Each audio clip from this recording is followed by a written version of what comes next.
கை குழந்தைய ஒரு ஆத்மா கிட்டேருந்து காப்பாற்ற அந்த குடும்பமே போராடுதுங்க. அந்த குழந்தை காப்பாற்றப்பட்டதா இல்லையான்னு தெரிஞ்சுக்கணுன்னா இந்த வீடியோவை ஃபுல்லாக பாருங்கள். இந்த கதை தேவதர்ஷினியை பற்றின கதைங்க. தேவதர்ஷினியோட கணவர் பஸ் டிரைவராக இருந்திருக்காருங்க. தேவதர்ஷினி நிறைமாத கர்ப்பிணியாக இருக்கும்போது அவங்களுக்கு ஒரு ஃபோன் கால் வருதுங்க. அப்படி என்ன அதில் சொல்கிறாங்கன்னா, உங்களோட கணவர் பஸ் ஆக்சிடெண்ட்டில் இறந்துட்டாருன்னு சொல்கிறாங்க. அந்த அதிர்ச்சியிலேயே டெலிவரிக்கு ஒரு வாரம் டைம் இருக்கிறதுக்கு முன்னாடியே அவங்களுக்கு வலி வந்துடுதுங்க.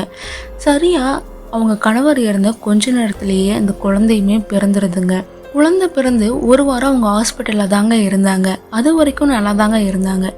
எப்போ அவங்க தன்னுடைய அம்மா வீட்டுக்கு வந்தாங்களோ அதுக்கப்புறம் தாங்க அவங்க எதிர்பார்க்காத பல நிகழ்வுகள்லாம் அங்கே நடந்திருக்கு. சரியாக குழந்தைய வீட்டுக்கு கூட்டிகிட்டு வந்ததுலேருந்து ஒவ்வொரு இரவுமே குழந்தை பயங்கரமாக அழுக ஆரம்பிச்சிருக்குங்க. தேவதர்ஷினியும் அவங்க அம்மாவும் குழந்தை பசிக்குதான் அழுகுதுன்னு ஒவ்வொரு இரவுமே நினச்சிருக்காங்க. இப்படி இருக்க சரியாக குழந்தை பிறந்த 9வது நாள் அது நைட்டு இரவு பயங்கரமாக குழந்தை அழுதுருக்குங்க. இவங்க அம்மாவும் எவ்வளவோ முயற்சி செய்கிறாங்க, பாலுமே கொடுக்கலங்க, ஒரே அழுகையாக இருந்திருக்குங்க. அப்போது அவங்க அம்மா குழந்தைய பார்க்கும்போது தாங்க தெரியுது குழந்தை கண்ணை மூடிக்கிட்டே அழுதுருக்குங்க. குழந்தைங்க கண்ணை மூடிக்கிட்டு அழுந்தாலே அவங்க ஏதோ பயத்தில் அழுகிறதா தாங்க சொல்லுவாங்க. வேறு வழியே இல்லை, நம்ம போய் திருநீர் வைக்கலாம், என்னன்னாலும் பரவாயில்லான்ட்டு அவங்க போய் திருநீர் வைக்கிறாங்க. திருநீர் வச்சதுக்கப்புறம் தாங்க குழந்தையோட அழுகை கொஞ்சம் கொஞ்சமாக நிற்குது. அப்படியே அந்த அழுகையிலே இந்த குழந்தையுமே தூங்கி போயிடுதுங்க. அடுத்த நாள் அவங்க அம்மா சொல்கிறாங்க, குழந்தைக்கு பாடம் போட்டுட்டு வரலாம், குழந்தை வந்ததுலேருந்து ஒரே அழுகையாக இருக்குது, பாடம் போட்டு ஒரு கயிறு கட்டினா குழந்தைக்கு எல்லாம் சரியாகும் அப்படின்னு சொல்கிறாங்க. ஆனால் தேவதர்ஷினியோ, குழந்தை இன்னும் 1 மாதம் கூட ஆகலாம், அதுக்குள்ளே நம்ம வெளியே கூட்டிகிட்டு போகிறது நல்லதில்லை, குழந்தை இங்கேயே இருக்கட்டும், அதை ஏதோ ஒன்று பண்ணி சரி பண்ணிக்கலாம் அப்படின்னு சொல்கிறாங்க. அவங்க அம்மாவும் வேறு வழி இல்லாமல் சரின்னு சொல்லிடுறாங்க. இப்படி இருக்க ஒரு நாள் குழந்தை தொட்டிலில் தூங்கிட்டு இருந்திருக்குங்க. அப்போ குழந்தை அழுவுற சத்தம் கேட்குதுங்க. தேவதர்ஷினியும் எந்திரிச்சு தொட்டில் ஆட்டலான்னு போகும்போது தொட்டில் ஏற்கனவே அங்கே ஆடிட்டு இருந்திருக்குங்க. அவங்க அம்மாவை பார்க்கும்போது அவங்களுமே தூங்கிட்டு தாங்க இருந்திருக்காங்க. தேவதர்ஷினி உடனே லைட் போட்டு பார்க்குறாங்க. ஆனால் அப்போ அந்த தொட்டில் எந்த அசைவுமே இல்லாமல் இருந்திருக்குங்க. இவங்களுக்கு ஒன்றுமே புரியலைங்க, இது கற்பனையாயில் நம்ம கண்டது நிஜமான அவங்களுக்கு ஒரே குழப்பமாக இருந்திருக்குங்க. தேவதர்ஷினிக்குமே கொஞ்சம் பயமாக இருக்குங்க. தன்னுடைய அம்மாவை எழுப்பி அம்மா 3 பேருமே ரூம்குள்ளே படுத்துக்கலாம் அப்படின்னு சொல்கிறாங்க. ஏன்னு அவங்க அம்மா கேட்கும்போது, ஒன்றும் இல்லை, எனக்கு தூக்கம் வரல, நம்ம 3 பேருமே பெட்டில் படுத்துக்கலாம் அப்படின்னு சொல்கிறாங்க. அவங்களுமே சரின்ட்டு போய் படுக்கிறாங்க. அடுத்த நாள் தேவதர்ஷினி அவங்க அம்மா கிட்ட சொல்கிறாங்க, குழந்தைக்கு ஒரு பாடம் போட்டுட்டு வந்தால் நல்லது அப்படின்னு சொல்கிறாங்க. என்ன திடீர்னு நீயே இப்படி பேசுகிற அப்படின்னு அவங்க அம்மா கேட்கும்போது, இல்லை, குழந்தை அழுவுறது பார்க்குறதுக்கு கஷ்டமாக இருக்குது, நீங்கள் ஒரு பாடம் போட்டு வந்துடுங்களே அப்படிங்கிறாங்க. எங்கள் அம்மாவுமே போய் பாடம் போட்டு வராங்க. பாடம் போட்டு ஒரு 3 நாள் குழந்தை எந்த ஒரு தொந்தரவுமே இல்லாமல் நிம்மதியாக தாங்க தூங்குது. இதை பார்த்ததுக்கப்புறம் தான் தேவதர்ஷினிக்கும் அவங்க அம்மாவுக்குமே கொஞ்சம் நிம்மதியாக இருக்குங்க. இப்படி இருக்க கயிறு கட்டி 3வது நாள் இவங்க எல்லாருமே தூங்கிட்டு இருந்திருக்காங்க. அப்போது கிச்சனில் ஏதோ டம்ளர் கீழே விழுந்த சத்தம் கேட்குதுங்க. இவங்க எப்படி பூட்டியிருக்க வீட்டுக்குள்ளே சத்தம் வருதுன்னு தேவதர்ஷினி எழுந்திரிச்சு உள்ளே போய் பார்க்குறாங்க. கிச்சனில் பார்க்கும்போது அந்த இடத்துல எல்லாமே தண்ணி கீழே சிந்தி இருக்குங்க. ஏதோ ஒன்று தப்பாக படுதுன்னு நினச்சா அவங்க தொட்டில் இருக்க குழந்தைய போய் பார்க்குறாங்க. அங்கே பார்த்தா குழந்தையோட துணியுமே கொஞ்சம் ஈரமாக இருக்குங்க. இதை பார்த்து அவங்களுக்கு பயங்கரமான அதிர்ச்சி ஆயிடுதுங்க. உடனே அம்மாவை எழுப்பி அம்மா கிட்ட எல்லா விஷயத்தையுமே சொல்கிறாங்க. அவங்க அம்மாவுக்குமே ஏதோ ஒன்று தப்பாக நடக்குதுன்னு புரிஞ்சுக்கிறாங்க. அவங்க அம்மா சொல்கிறாங்க, நீ எதுவும் பயப்படாத, இன்றைக்கி தூங்கு, நம்ம நாளைக்கு பாட்டியை வீட்டுக்கு வர சொல்லலாம், அவங்க வந்தால் கொஞ்சம் நிம்மதியாக இருக்கும், அவங்க எதாக இருந்தாலும் பார்த்துப்பாங்க அப்படின்னு ஆறுதல் சொல்கிறாங்க. அடுத்த நாளுமே பாட்டியுமே வராங்க. பாட்டி பேத்தியுமே பேத்தியோட குழந்தையும் பார்த்துட்டு 2 பேர் முகமும் களையிழந்து போயிருக்கு. பேத்தி தான் அப்படி இருக்கான்னா குழந்தையோட முகமும் வாடி இருக்கு, ஏதோ ஒன்று தப்பாக இருக்கே அப்படின்னு தன்னோட பிள்ளைகிட்டே சொல்கிறாங்க. உடனே அவங்க அம்மாவும் நடந்த எல்லா விஷயத்தையுமே தன்னோட அம்மா கிட்ட சொல்கிறாங்க. இதெல்லாம் கேட்டு அந்த பாட்டிக்கு ரொம்ப அதிர்ச்சியாக இருக்குங்க. இவ்வளோ விஷயம் நடந்திருக்கு, ஏன் நீங்கள் முதல்லையே யார்கிட்டையும் சொல்லலை அப்படின்னு கேட்குறாங்க. இல்லை, நாங்கள் இது முதல்ல சாதாரணமாக தான் நினச்சோம், ஆனால் ஒவ்வொரு இரவுமே குழந்தை பயங்கரமாக அழுகுது, சில விசித்திரமான விஷயங்களுமே வீட்டுக்குள்ளே நடக்குது, ஒருவேளை அவர் இறந்த நேரத்தினால கூட அப்படி இருக்கலாமோ அப்படின்னு அவங்க அம்மா சொல்கிறாங்க.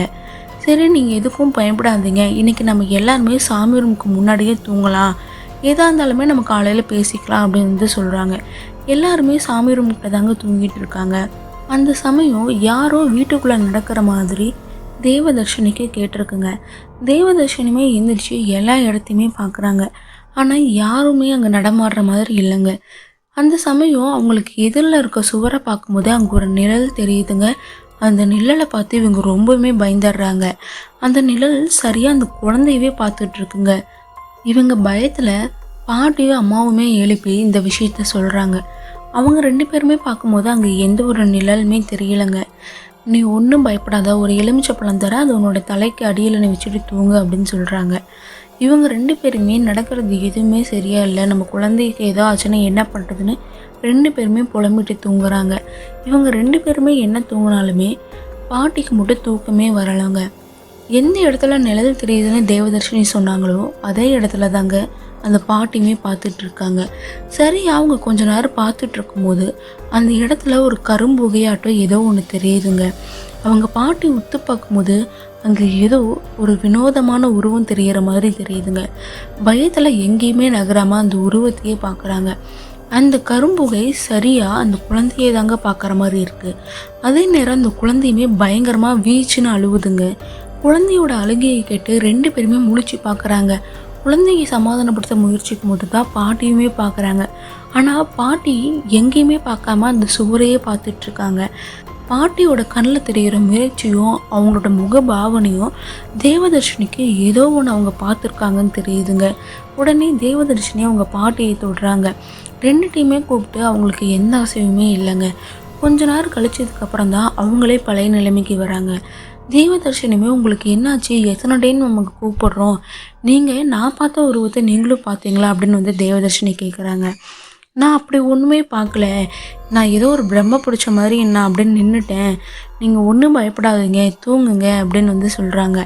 இவங்களுமே குழந்தையை சமாதானப்படுத்திட்டு தூங்கிடுறாங்க. 3 பேருமே அன்றைக்கி இரவு ஒழுங்காகவே தூங்கலைங்க. பயத்துடனே தான் எல்லாருமே தூங்குறாங்க. அடுத்த நாள் காலையில் அவங்க எந்திரிச்ச உடனே பாட்டி கேட்ட ஒரே விஷயம், 2 பேரோட ஜாதகத்தையும் கொண்டு வா, நான் முதல்ல போய் அவங்க 2 பேர்த்துக்கு ஜாதகம் பார்க்குறேன்னு சொல்கிறாங்க. அப்படி யார் 2 பேரோட ஜாதகம்னா குழந்தையோட ஜாதகமோ அவங்க அப்பாவோட ஜாதகம் தாங்க. அது 2 ஜாதகத்தையும் எடுத்துகிட்டு குழந்தைய பத்திரமா பார்த்துக்கோங்க அப்படின்னு சொல்லிட்டு போகிறாங்க. வீட்டிலேருந்து கொஞ்சம் தூரம் தாங்க அந்த ஜாதகம் பார்க்குற வீடு இருக்குது. அதனால இவங்க நடந்தே தாங்க போகிறாங்க. நடந்து போகும்போது இவங்க பின்னாடி பகல் நேரத்துலையுமே யாரோ இவங்களை பின்தொடர்ந்து வர மாதிரி இவங்களுக்கு தெரிஞ்சிருக்குங்க. இருந்தாலுமே இவங்க மனதில் தைரியத்தை வர வச்சுட்டு பின்னாடி திரும்பி பார்க்காம இவங்க பாட்டுக்கு நடந்து போயிருக்காங்க. 2 பேரோட ஜாதகத்தை பார்த்த அந்த ஜாதகருமே சொல்கிறாரு, குழந்தைக்கு பிறந்த நேரம் சரியில்லை, குழந்தைய நீங்கள் முதல் 3 மாதத்துக்கு பயங்கர ஜாக்கிரதையாக பார்த்துக்கணும், அது எக்காரணத்தை கொண்டுமே நீங்கள் வந்து குழந்தைய தனியாக விடக்கூடாது, எந்த அளவுக்கு நீங்கள் பத்திரமா பார்த்துக்கிறீங்களோ அந்த அளவுக்கு உங்களுக்கு நல்லதுன்னு சொல்கிறாரு. இதை சொல்லிட்டு இன்னொரு அதிர்ச்சியான விஷயத்தையுமே சொல்கிறாருங்க. இந்த ஜாதகர் அகால மரணம் அடைஞ்சிருக்காரு, இவரோட ஆத்மா இன்னுமே இங்கே தான் சுற்றிட்டுருக்கு, இவர் இறந்த நேரமும் சரியில்லை, குழந்தை பிறந்த நேரமும் சரியில்லை, அதுவும் சனிக்கிழமையாக இறந்துருக்காரு, சனி போனும் தனியாக போகாதுன்னு சொல்லுவாங்க, முடிஞ்ச அளவுக்கு உங்கள் வீட்டில் இருக்கவங்க எல்லாத்தையுமே நீங்கள் பத்திரமா பார்த்துக்கோங்க, முக்கியமாக குழந்தைய நீங்கள் ஜாக்கிரதையாக பார்த்துக்கோங்க, 3 மாதத்துக்கு டைம் சரியில்லை அப்படின்னு வந்து சொல்கிறாருங்க. இதை கேட்ட பாட்டிக்கு அழுகுதாங்க வருது. வாழ வேண்டிய வயசில் அநியாயமாக ஒரு உயிரும் போயிடுச்சு, இப்போ தான் இந்த உலகத்துக்கு இந்த குழந்தை வந்திருக்கு, அந்த குழந்தைக்குமே இப்போ டைம் சரியில்லைன்னு சொல்கிறீங்க, இதெல்லாம் என் பேத்தி கேட்டால் அவள் செத்தே போயிடுவா, 23 வயசில் என்ன பார்க்கக்கூடாதோ அத்தனையுமே என்னோடய பேத்தி பார்த்துட்டான்னு சொல்லி அழுகுறாங்க. தயவு செஞ்சு இதுக்கு ஏதாவது ஒரு பரிகாரம் இருந்தால் சொல்லுங்கள், நாங்கள் அது கண்டிப்பாக எப்படியாப்பட்ட பரிகாரமாக இருந்தாலும் செய்கிறோம் அப்படின்னு சொல்கிறாங்க. அவருமே கொஞ்ச நேரம் யோசிச்சுட்டு, இறந்தவரோட அஸ்தியை நீங்கள் முக்கடல் கூடுற இடத்துல அவருக்கு செய்ய வேண்டிய சரியான பூஜையை நீங்கள் செய்யணும், செஞ்சதுக்கப்புறம் உங்கள் பேத்தியை அந்த முக்கடல் கூடுற இடத்துல 3 முக்கு முக்கி அவங்களோட பழைய உடைமைகளை அந்த ஆற்றுலேயே விட்டுட்டு வர சொல்லுங்கள், இதுக்கப்புறம் நடக்கிறது கடவுள் விட்ட வழி தான், இப்போதைக்கு இது மட்டும்தான் என்னால் சொல்ல முடியும்னு சொல்கிறாருங்க. அந்த பாட்டியுமே பயத்தோடய வீட்டுக்கு வராங்க. இந்த விஷயத்தை தேவதர்ஷினியை தவிர எல்லார்கிட்டையுமே சொல்கிறாங்க. இதெல்லாம் கேட்டுட்டு இருந்த தேவதர்ஷினியோட தாய் மாமா, இதுக்கப்புறமும் நீங்கள் 3 பேரும் தனியாக இருக்கிறது பாதுகாப்பாக இல்லை, நம்மளோட தோட்டத்து வீட்டுக்கு வந்துடுங்க, அங்கே வந்தால் எல்லாருமே கூட இருப்பாங்க, தேவதர்ஷினிக்குமே இடமாற்றம் கொஞ்சம் நல்லது அப்படின்னு வந்து சொல்கிறாருங்க. எல்லாருமே அந்த தோட்டத்தை விட்டுக்கு தாங்க போகிறாங்க. இப்படி இருக்கும்போது அங்கேயுமே குழந்தை பயங்கரமாக நைட் ஆனால் அழுக ஆரம்பிச்சிருக்காங்க. ஒரு மாதிரி பயத்தில் அழுந்தால் குழந்தைங்க எப்படி அழுகுமோ அந்த மாதிரி கண்ணை மூடிட்டு அழுக ஆரம்பிச்சிருக்காங்க. யாருக்குமே என்ன பண்ணுறதுன்னு தெரியலைங்க. இப்படி இருக்கும்போது எல்லாருமே வீட்டுக்குள்ளே தாங்க தூங்குவாங்க. தேவதர்ஷினியோட தாய்மாமா மட்டும்தாங்க வெளியே படுத்துப்பார். அதே மாதிரி தான் அன்றைக்குமே அவர் தூங்கிட்டு இருந்திருக்காரு. அப்போது அந்த சமயத்தில் பயங்கரமாக காற்றடிக்குதுங்க. அந்த காற்றுல இவரே முழிச்சுக்கிட்டாருங்க. என்னடா இப்படி பேய் காற்று அடிக்குதுன்னு பார்க்கும்போது கதவுமே திறந்துருக்குங்க. சரி, யாராவது பாத்ரூம்க்கு வெளியே வந்திருக்காங்களான்னு பாத்ரூம் பார்க்கும்போது அங்கே லைட்டுமே ஆஃபில் தாங்க இருந்திருக்கு. வீட்டுக்குள்ளே போய் பார்க்கலான்னு இவருமே போகிறாருங்க. அங்கே தேவதர்ஷினியோட ரூம் மட்டும்தாங்க கதவு திறந்துருக்கு. இவருமே தேவதர்ஷினியை 2 முறை கூப்பிடுறாருங்க.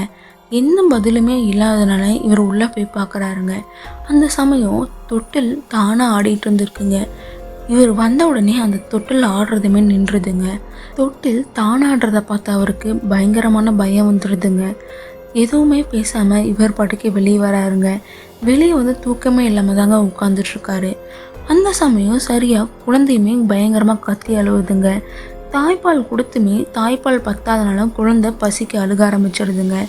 அந்த சமயம் பாட்டி நான் கிச்சனில் போய் பால் காய வச்சு கொண்டு வரேன்னு சொல்கிறாங்க. கிச்சனுக்குள்ளே போகும்போது ஏற்கனவே அடுப்பு மேலே பாத்திரத்தில் பால் ஊற்றி வச்சுருக்காங்க. என்னடா இது, யாருமே வரல, யார் பால் ஊற்றி வச்சுருப்பாங்கன்னு இவங்க போய் பாலை தொட்டு பார்க்குறாங்க. பாலுமே ஃப்ரிட்ஜில் இருந்து இப்போ தாங்க ஊற்றுன மாதிரி இருந்திருக்கு. உள்ளே ஃப்ரிட்ஜையுமே ஓப்பன் பண்ணி பார்க்குறாங்க. அங்கே பாலோட அளவுமே குறைஞ்சிருக்குங்க. சுற்றியும் பார்க்குறாங்க, ஆனால் கிச்சனில் யாருமே இல்லைங்க. யாருமே வந்ததுக்கான அறிகுறியுமே இல்லைங்க. இவங்களுக்கு என்ன நடக்குதுன்னே தெரியலைங்க. இவங்க அந்த பாலை எடுத்து வச்சுட்டு வேறு பாலை தாங்க காய வச்சு இந்த குழந்தைக்குமே கொடுக்குறாங்க. அன்றைக்குமே அவங்க பாட்டிக்கு தூக்கமே வரலைங்க. அந்த வீட்டில் இருக்க எல்லாருக்குமே ஒரு விஷயம் மட்டும் நல்லா புரியுதுங்க. நம்மளை தவிர இந்த வீட்டில் வேறு ஒரு நடமாட்டமும் இருக்குன்னு அவங்களுக்கு எல்லாமே புரியுதுங்க. அவங்க எல்லாருமே தேவதர்ஷினியும் அவங்களோட குழந்தையும் பாதுகாக்கிறதுல தாங்க குறியாக இருந்தாங்க.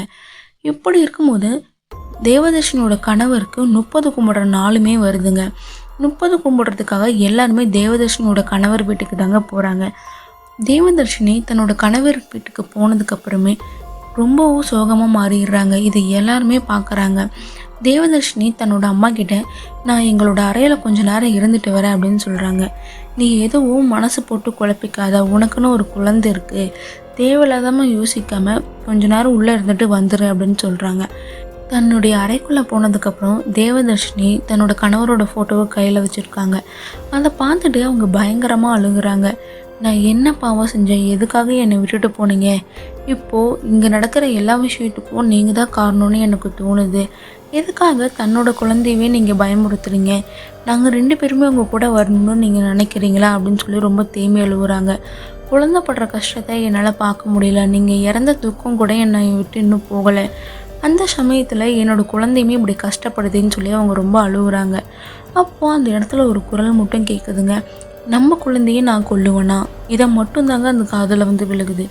இது கேட்ட தேவதர்ஷினி அப்படியே அதிர்ச்சியில் உறைஞ்சி நிற்கிறாங்க. ஏன்னா இந்த குரல் தன்னோட கணவர் குரல் மாதிரி இருந்திருக்குங்க.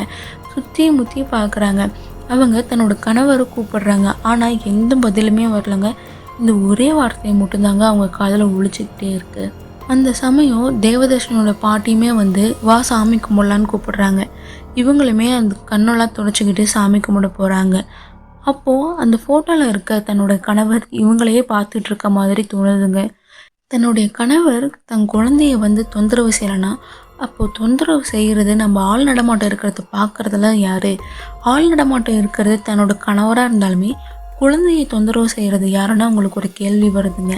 கண்டிப்பாக இந்த விஷயத்தை நம்ம யார்கிட்டையாவது சொல்லணும், இல்லைனா அது தன்னோட குழந்தைக்கே ஆபத்துன்னு அவங்க புரிஞ்சுக்கிறாங்க. இந்த விஷயத்த தன்னோட அம்மா கிட்ட போய் சொல்கிறாங்க. தேவதர்ஷனோட அம்மாவுக்கு இதெல்லாம் நம்புறதா வேணாமான்னு கூட தெரியலைங்க. ஆனால் நடக்கிறது விஷயத்தெல்லாம் பார்த்தா அவங்களால நம்பாமையும் இருக்க முடியலைங்க. இதை அவங்களோட அம்மா கிட்டேயுமே சொல்கிறாங்க. தேவதர்ஷினி சொல்கிற எல்லா விஷயத்தையுமே பாட்டியுமே நம்புகிறாங்க. கண்டிப்பாக இந்த விஷயத்தை நம்ம இப்படியே விடக்கூடாது, இந்த டைம் நம்ம ஒரு சாமியார்கிட்ட ஜாதகத்தை கொண்டு போய் காட்டணும், அப்போ தான் ஆத்மா இருந்தால் கூட அவங்களுக்கு அந்த விஷயம்லாம் தெரியும் அப்படின்னு போகிறாங்க. தேவதர்ஷினியோட தாய் மாமாவும் அவங்களோட பாட்டியும் தாங்க அந்த சாமியாரை பார்க்க போகிறாங்க. அங்கே அந்த சாமியார் இவங்களுக்கே அதிர்ச்சி கொடுக்குற மாதிரியான ஒரு விஷயத்த சொல்கிறாருங்க. அப்படி என்ன சொல்கிறாருன்னா, இந்த ஜாதகர் அகால மரணம் அடைஞ்சாலும் தன்னோட குழந்தைக்கு இவர் ஒரு பாதுகாப்பாக தான் இருப்பாரேன்னு தவிர கண்டிப்பாக இந்த குழந்தையை கொல்ல அவர் துடிக்க மாட்டார். இவருக்கு செய்ய வேண்டியதை முறைப்படி செஞ்சிங்கன்னா இவரோட ஆத்மாவும் முக்தி அடைஞ்சிரும் அப்படின்னு சொல்கிறாங்க. இதை கேட்ட 2 பேத்துக்குமே பயங்கர அதிர்ச்சியாக இருக்குங்க. அப்போது வீட்டில் நடக்கிறதுக்குலாம் என்ன காரணம்? நாங்கள் இத்தனை நாளாக இவர் தான் இதெல்லாம் பண்ணிகிட்ருக்காரோன்னு நினச்சோம். அப்போது இதெல்லாம் எதுக்காக நடக்குது? அப்போது குழந்தைக்கு யாரால் ஆபத்து அப்படின்னு கேட்குறாங்க. இவருமே 2 பேர் ஜாதகத்துமே வச்சு நல்லா பார்க்குறாங்க. இவர் பார்த்துட்டு கேட்குறாரு, உங்கள் வீட்டில் யாராவது இறந்துருக்காங்களா பக்கமாக? இல்லை இவரால் பாதிக்கப்பட்டவங்க யாராவது இப்போ பக்கமாக இறந்துருக்காங்களான்னு கேட்குறாங்க. இல்லை அந்த மாதிரிலாம் எதுவும் நடக்கலை அப்படின்னு சொல்கிறாங்க. கொஞ்ச நேரம் யோசிச்சு அவர் எப்படி இறந்தாருன்னு கேட்கும்போது இந்த மாதிரி ஆக்சிடெண்ட்டில் தான் இறந்தார் அப்படின்னு சொல்கிறாங்க. ஆக்சிடெண்ட் ஆகிற சமயத்தில் இவரை தவிர அங்கே வேறு யாராவது உயிர் போயிருக்கான்னு கேட்குறாங்க.